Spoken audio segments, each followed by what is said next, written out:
Hey guys, welcome back.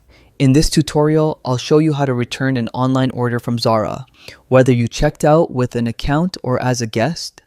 If you bought your order using a registered ZARA account, log in and click your name in the top right corner. From here, select Orders.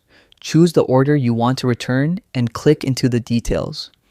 Inside the order details, look for the option that says Return or Refund. Click it, then fill out the required form, things like your reason for return and in some cases, uploading photos for verification.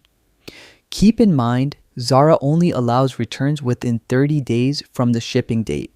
Once the 30-day window passes, the return option won't be available. Now, if you placed your order as a guest, the process is a little different. Open the confirmation email you received when you purchased the item. In that email, you'll find a link to request a return.